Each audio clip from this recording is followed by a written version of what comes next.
Sam, welcome back to Sonic the Hedgehog! We are playing Sonic 1 again. We're continuing. Now, you might notice that things are looking a little different. A little, wider. Yeah, this Sonic is a very wide boy. As a matter of fact, he's 16.9 wide. And you might notice that there's a couple other different things about this Sonic. Like we have this little buddy who's following us, who's currently stuck in the the spring pit over there. As well as these new shields that were not originally in the game.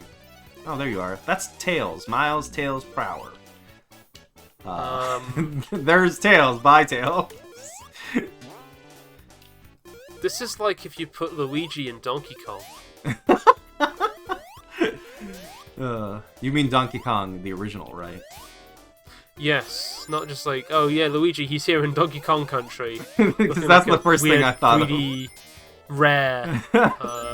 Put googly eyes on Luigi. It's like a googly eyes on Luigi. I mean, they kind of did that, but for Mario's cap in the last game. But yes, this is the Sonic the Hedgehog. It is a port of a port. So we're gonna have a little history lesson right here. So this was originally a port for mobile by Christian Whitehead with support from Simon Tomley, aka Stealth of Headcanon. And what they did is originally they pitched a remake of Sonic CD for mobile based on Christian Whitehead's retro engine, which was a fan game engine that he used to accurately simulate the physics of the old Sonic games. And basically, he remade all of Sonic CD for SEGA in this retro engine in order to kind of get, add more features and stuff that weren't originally in them. So lots of Sonic 3 stuff, characters from Sonic 2, and other things like that. Widescreen support. So you didn't need to worry about, hacking things into existing emulation. Yeah, in addition, you can use Spin Dash and all those other things in there. Yeah, you showed me how wide this thing can go as well. Yeah, so this is specifically the PCD compilation, and it has I settings that you can change to make it as wide as possible. We're not putting this as wide as it can go because it does also break things, and Sonic has a tendency to run off the screen and get himself killed after you finish the stage, which, doesn't make the best Let's Play. But let me tell you, it gets wide. Incredibly wide. You might say even cinematic. Yeah. As a matter of fact, it gets so wide that people have made it so that you can fit the entire section of a level wow. on your entire screen. There's a couple Twitter videos going around about that. You're getting pretty desperate here. Yeah, this is getting pretty bad. Tails! You're a little late to the party, Tails. Okay, now I gotta make this jump. Aha! We're here. So, we wanted to start with Spring Yard Zone just so we could have a direct comparison against the last thing that we did. Yeah.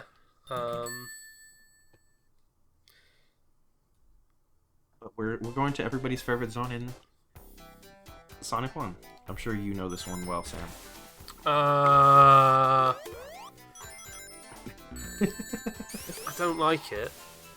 I don't think there's a single person who does like it. It's, a slower water level. Yep, so we got our buddy Tails here.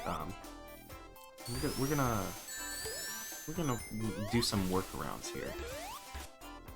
First of all, you can see that we got the bubble shield from Sonic 3. This will let us breathe underwater, so we can take our time. Wow. As long as I don't lose it. It's one of the interesting things is because you're not playing it off of a Mega Drive, the sound is different. Mm-hmm. It's not in the same way the Game Boy sound was dire, but yeah, right.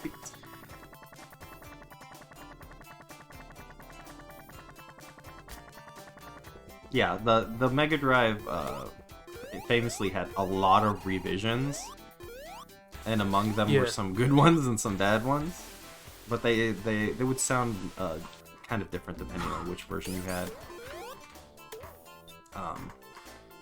And this just, you get the clean, complete digital audio. Yeah. In comparison. And look at that. Thanks to Tails, we're done already. By Act 1, you just passed like half of it.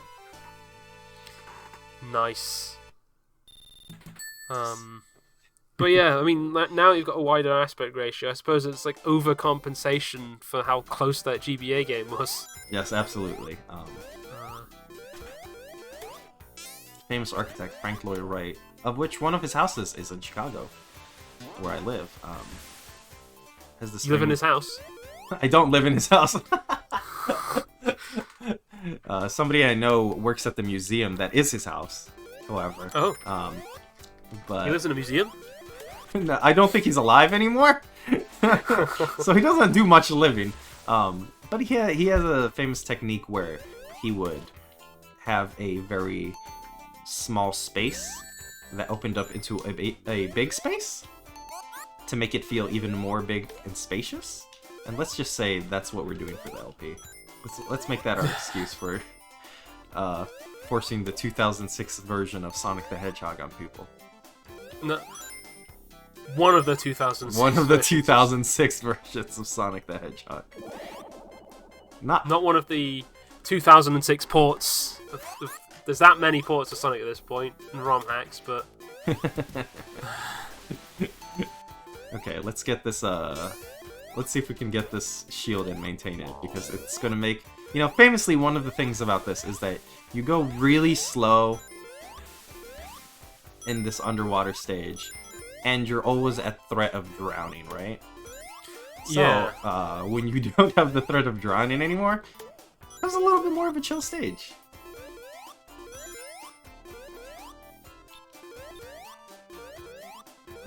Alright. Tails, my buddy. Let's get out of here. Oh no. Well, what's at least... There's a lot of, owl-looking stuff in, the stonework. Yeah, like the what do we call that? Masonry? Yeah, I'm just thinking, is this where they got the owl from the movie from? Is that why there's just a random owl in the movie? Maybe they just really liked Owls of Ga'Hoole and wanted to work that in. The Zack Snyder film. Yeah. The Zack Snyder cut of Sonic the Hedgehog. He didn't work on it. They just got him to recut the movie. They paid a lot of money for it. I mean, they did pay him a lot of money to recut that movie, though. 70 million? Yeah, I want to see the original. Why is that? They should release a special edition Blu-ray that has the original film on there.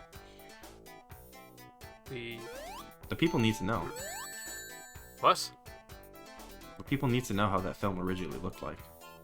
Like when they released X-Men Origins Wolverine without the special effects? Yes. Well, Justice League is an existing film. Yeah.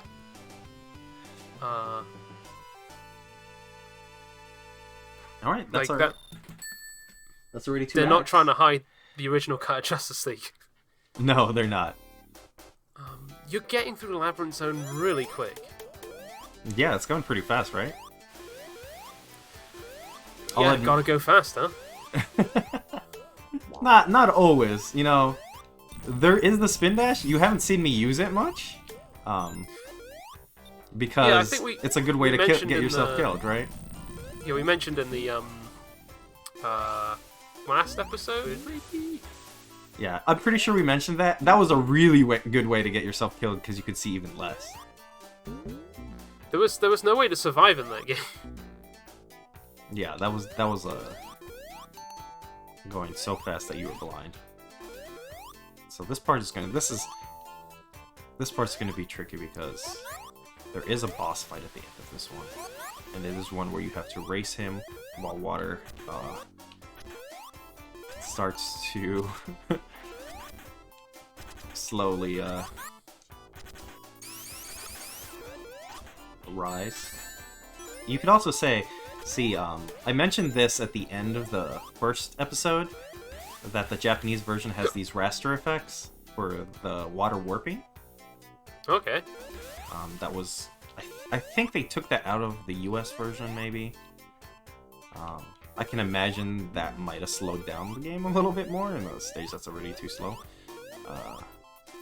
For whatever reason. Anyway, it's back in this version, and obviously they don't have the same problems with inconsistent frame rate and stuff like that, because they're working on modern, more smartphones and PCs instead of, you know, the Mega Drive. Yeah. Compared to, much considerably more powerful systems. Oh, what is this? Right, there's this hole for. Well, yeah. Okay, just push this button. Go down here. Relax, buddy. It's the relaxing stage. If it wasn't, if it wasn't for the drowning part, this might be a relaxing stage. Yeah, it's literally the constant fear of death. The fun part is that you can drown even when you have invincibility. God. So you think that would help you, but it doesn't. Don't like it. Well, here we go. Problem solved. It also lets us get a little faster with our jumps. So we can just bound down. These are fun abilities that are like fun new ways to work around the stages. Oh, of course they're also still not intended to be in the game, but yeah, you know, it makes stages like this a little bit easier, as long as you don't do what I do and fall down multiple times. You can Tails hear. just drowned. Yeah, Tails just drowned off screen. It's okay. Tails is famously invincible. Tails, I swear, if you take this bubble. Tails is usually helpful because you can control him in a way that will let you get over certain gaps and things like that. Have you ever used like the debug mode in a water level in Sonic? Why? What happens? I don't know if it's the same in Sonic 1. But like in some of the Sonic games, if you use the debug mode while underwater and change to it, so like in Sonic games, there's the debug mode, which is a cheat code which lets you turn into items and place them around the stage. Mm-hmm. If you switch it on while underwater and come back over water while still in debug mode, you can drown yourself because it doesn't change the state to being above the water if you do it as in debug mode. That's incredible. So you can just drown in the air. Not even the power of being a developer can save Sonic from drowning. Okay, is this the part? Oi! Jeez. Okay. What's happening now? Is that gonna come back down, or am I gonna be dead? Tails can't help me there. Is there something here? Jump on that? That I can jump on? No? Oh, okay, thank God. I was worried there for a second. God, yeah. They really just let me be stressed out there. They made it just long enough. And then they Well, went, no. psych! That was good. They got me. You got me! You got me. I like this one because you can double jump.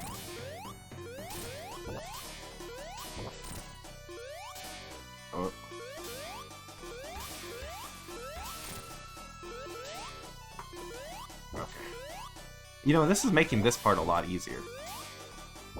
I always like the really crunchy. Oh no! Oh no! Oh. I spoke too soon. The really was gonna crunchy say, electricity sound effect. The sound when you hit Robotnik. Oh yeah, that one's pretty good. If I get hit at any point now, I think I'm just dead.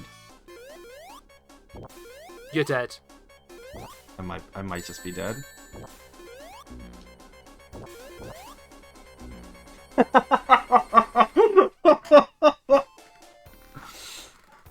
This is the part where I wish I was playing with. Oh, that's evil. Did you see that little grounder they threw down there? No. There was one of these guys hiding down there next to the corks I needed to jump on. Oh yeah. Sonic 1 loves to put enemies right next to checkpoints, and then maybe give you a barrier somewhere else, but maybe not. Also, if this touches the water, it's gonna go away.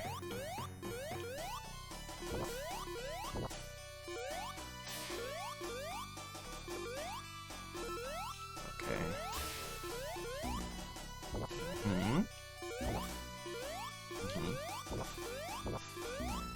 Oh! You need rings. I have no rings? Where are the rings? There aren't any, I think. Oh no! Oh no! I can Like, see... if there was any, you'd have them because you have the electricity shield. I can see why people don't This like game- this stage. Never puts rings between a checkpoint and a boss. No, they do not. Usually you have to go back for them, but I can't go back for them. Yeah. Okay, well, me and Tails are just gonna chill out here. Are we gonna drown? What? It never came back down! Oh dear. Do I have to be on the left side for it to come Yeah. back down? You're like, oh yeah, let's go through the labyrinth zone like it's nothing and just like die. You know, I got through those first acts in a way that made it seem like this was gonna be an easy labyrinth zone. Oh, how many episodes is the labyrinth? I'm not even. I shouldn't You're even like- say that. Yeah, you're like, wow, you're going through that so fast. You're making it look like nothing. I'm like, yep. I The practiced. game just heard so- you talking shit. Yeah. You know, I'll admit, I practiced these stages to make sure that I'm not totally wasting everybody's time by spending like 100 episodes on one bit of the game that I normally would struggle with. It didn't help. Oh, right, you can just fall down here. Labyrinth Zone is unforgiving. When you make a mistake, you're gonna pay for it multiple times back. This is a fun gimmick. You just press the button right here to let go of the bar. Yeah. and I always throw find that through really the- fun. Yeah, they bring that back for some later games, I think. Yeah, they have it so that those things you hold, they break as well, which is really Yeah, fun. those are really touch. fun. I thought they broke in this game because that was just my memory of it, but no. Sorry, Tails buddy, you're just gonna have to drown a couple times. Oh, I came up from the bottom, okay. Ah! Okay, I'm not making this mistake. Oh, I'm making a different mistake. Okay, I guess I'm waiting over here. Okay, so it comes back down if you hang out over there.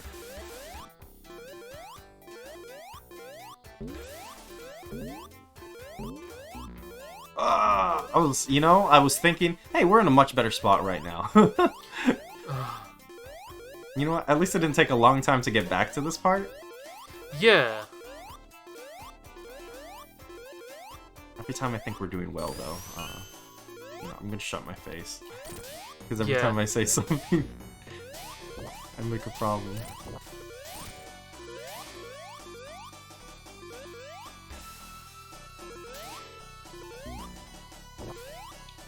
I've seen speedrunners do a trick where they go past Eggman, up, like, so they can just skip this whole bit and just be there to hit him. Yeah, but you did it. I did it. It's fine. It's fine. We did it.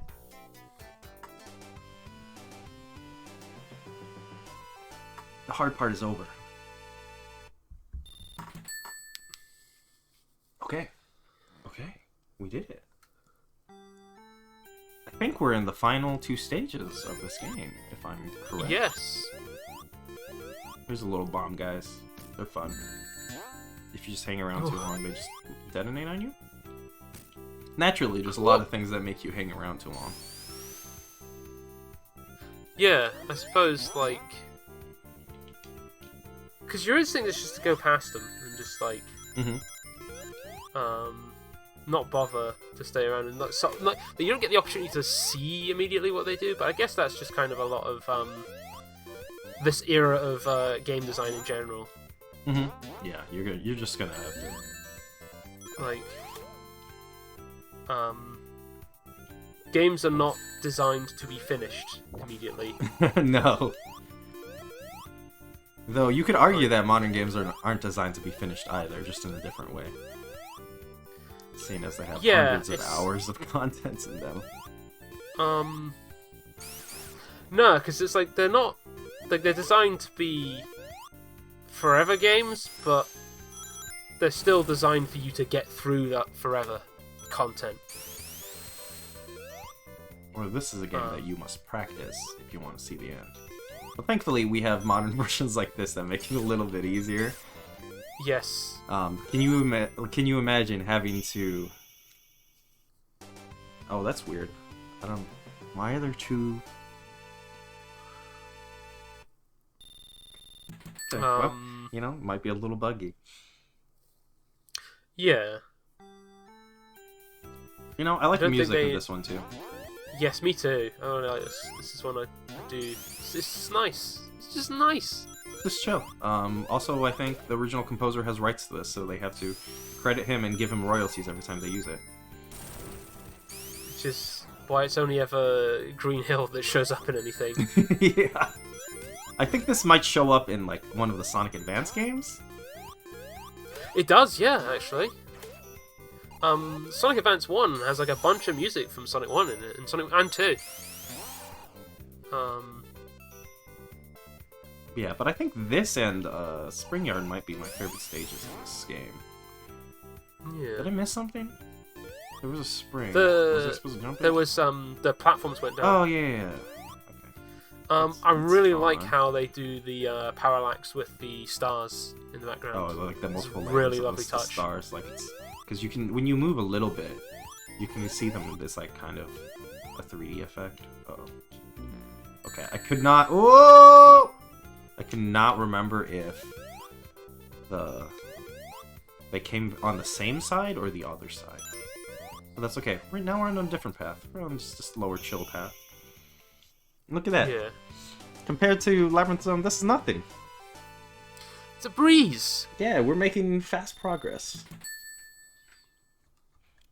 Yeah, Green Hill, Spring Yard, and Starlight, I think, are the standouts of this game. Personally. Yes. They also have the Labyrinth best ends up music. Yes, Labyrinth ends up being the most memorable, not because of how... The most infamous stage in Sonic the Hedgehog history. I mean, somebody remembers it because they do versions of it for other games. Oh no. Oh no. Oh no. Once again, talking shit about the game makes it retaliate. Can you imagine if a game actually did that? Sonic the Hedgehog 1 with Twitch integration? Oh, what was it? What was it? It was one of the sports games that had Kinect support. Yeah. that penalized you for swearing. That's true. I think like FIFA or something had like a voice support where like if you swore you'd get red cards, and like they found that out because one player kept getting red cards while they were playing. Or was it red or yellow cards? There's both. But would you get a yellow card for swearing? I'm not the person you ask about that. No? So if they ever make a Sonic the Hedgehog football spin-off? Virtua Soccer for the arcade has a Team Sonic. Oh. Well, time will tell if that makes it into this Let's Play. If it is a necessary part. I played it a bunch at an arcade because I wanted to play a football game with Sonic in it.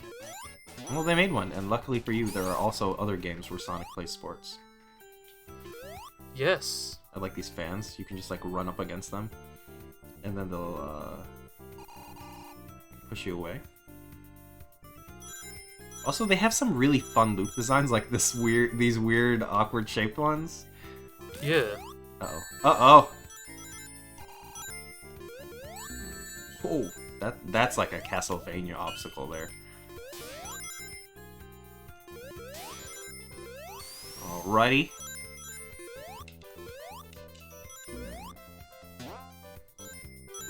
Almost there. It feels like as well, especially with this stage, more so that like it doesn't feel like it repeats in quite the same way. Yeah, definitely not. Like the oh right, there's a boss. Tails. Yeah, like there's definitely in some of the earlier levels, there's definitely like they kind of do like this iterative theme of, you know, it's pretty common to platformers, where they like get an idea and they repeat it. Yeah, and you see that a lot with like Labyrinth and Green Hill. And this one is repeating it, but it's just kind of doing it in a way that kind of feels a bit more natural. Like they're blending a bit better together. Mm-hmm. Yeah, it feels like one continuous stage instead of one iteration on the stage. I mean, the way you're supposed to do this is you're supposed to hit them back up like that, or you can hit yourself up.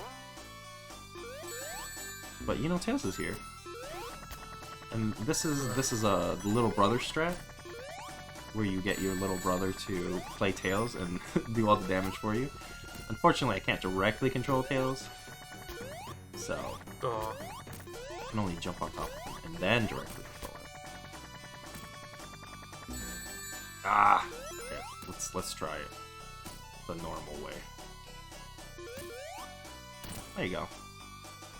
Not too hard.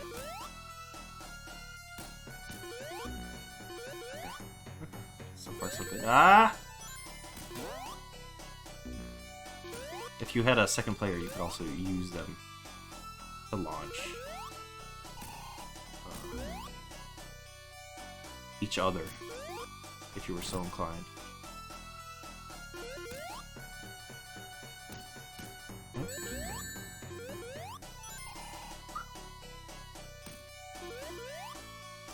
Uh-oh. Oh! That one was close. Oh, that was not close. There we go. Okay, that took a little longer than it needed to, but we got there. Alright, here it is.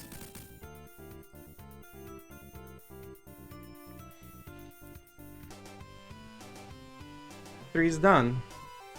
Sonic the Hedgehog 1's almost over. Yeah. All you have left is Scrap Brain and the final zone. Yep. Alright. So right now we're going to take a break. We'll be back in a bit. Alright. And with the next recording, we will be taking a look at Sega Ages Sonic the Hedgehog 1 for the Switch. Until then. See ya. And now, our feature presentation.